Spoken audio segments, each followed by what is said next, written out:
Okay, very well. Let's talk a little bit about some of the deals you've structured. If you want to say, give us an idea about how you've structured some of those, so that we can know what is possible out there. I mean, we've got some agents that may be looking at doing it this year. We've got some that may be looking at doing it tomorrow. We got some that may be 5 or 10 years out. I guess, first of all, when is it best for them to start talking to you? Yeah, great questions. I'm glad we can touch on this. So as much as it would be wonderful if an agent came to our door right now and said, "Hey, where's Keith Payne? I want to sell my agency," which by the way, doesn't happen. But as much as we'd like that, we really prefer to get in front of these prospective sellers a year or two ahead of time. And here's why.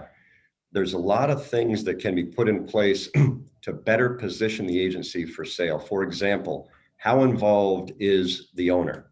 And if their sleeves rolled up and they are literally the name and face of the agency, a prospective buyer could be concerned about that, because the answer is, if it's Greg Sather's agency and Greg's going to retire, and well earned and well deserved, what are Greg's clients going to do when Greg's no longer there? And as a excuse me, prospective buyer, my fear is that how many clients of yours are going to now finally go choose somebody else? They've been loyal to Greg for 20 some years, but now this is their opportunity to go, have one of their buddies be their agent, type of thing. So you got to be very careful of that. So we prefer to get in early so we can talk about what's your current involvement, what are your trends. If it's a commercial book, is there a high client concentration? We need to be real careful about that too. That can tend to scare buyers away as well. So there's a number of things that go into it. So we really like to get in early. And if I could, a little 30-second note here on one of the things that we offer all of our prospective clients is a free, confidential, no obligation value range assessment. What that means is we sit down confidentially with them, put some non-disclosures in place, and perform a very thorough analysis of their last 3 years of their financials. And we provide them our opinion of value. In addition to that, if there's bank lending involved, and we'll get into the different structures, we'll support that with a bank term sheet that also supports our opinion of value. And that's something we do at no charge for folks who are interested in, at a minimum, what's my agency worth? Does that make sense? Yes, that makes a lot of sense. And I guess this is the question that people always ask: what is the going multiple? Yeah, I knew you were going to ask that, Greg. You promised not to. I'm joking. Here's the answer I don't like to give. It depends, but I can tell you this. Historically, based on commissions, historically, people have been accustomed to a range of as low as 1.3 up to 1.9, historically. In today's market, it is a seller's market, and there are buyers coming out of the woodwork. You now can be very confident you're going to be in the low to mid twos in some examples.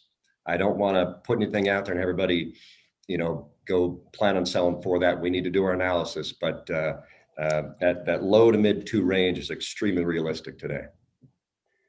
Well, you've echoed the response to that question that our first two guests on PIA now have said. It depends. And it does depend. And that's why we want everybody to focus on not what's the going multiple, because their agency could be worth more. It could be worth less. But you've got to look at other valuation measures just to figure out where you lie within that. You had mentioned a little bit earlier about an agency owner wondering who's going to take care of their customers next. What's going to happen to their customers? And that's part of the reason why we're doing this PIA now in this format, where you and I are on the Zoom call and everybody else is watching it via live stream, so that they're not actually pictured here. Their names aren't here. So, it doesn't put a target on their back. But what do you have to say? How are deals structured have you run into instances where people have been concerned about who's going to take care of their customers next?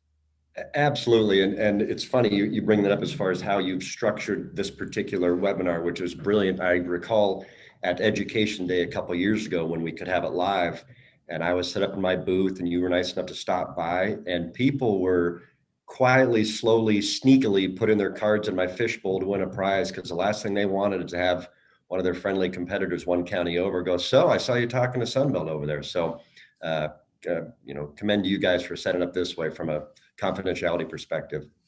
So the deal structures, first and foremost, it's pretty rare that we present an opinion of value to an agency owner and they go, wow, that's higher than I thought. When can I list with you?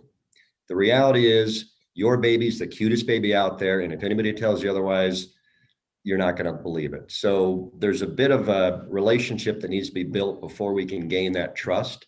Once we gain the trust and come to an agreement of what is a reasonable, maybe high end of reasonable price to go to market at, that's when we can really start to get to work. As far as deal structures, we did one last fall. There's a press release on it, so I can talk about it. We worked with the folks over at J&R Agency, and Ted Deisty and his group at Deisty Williams purchased those folks. That was a structure, again, I can't get into great detail, but like many service-based industries, typically it can be more of an earn-out structure where there's a down payment paid up front and then an earn-out based on oftentimes revenue. Sometimes it can be client retention and those types of things. There also can be just flat out bank financing. The SBA has some incredible programs right now through the end of September where they're offering business buyers 3 months of no payments and all SBA fees are waived. In many cases, that could come up to be, nearly $100,000 in no payments and no fees for these prospective buyers. So the SBA is doing that. I know the folks at Live Oak Bank would love to talk further about that. And then there is, just straight out seller financing where the agent owner acts as the bank. Now, many folks go, the last thing I want to do is be the bank, et cetera, et cetera. The reality is when people are searching to buy any business, agencies included, the most common keyword search is seller financing. Why is that? Because as a prospective agency owner and a buyer, I'm looking at the current owner saying, you have so much faith in your business that you're willing to carry me for 3 to 5 years. And the seller's saying, absolutely. And by the way, I get to be the bank now, so I get to collect about 6% interest on these payments. So in the end, it's a win-win. So there's a variety of structures we can do on these.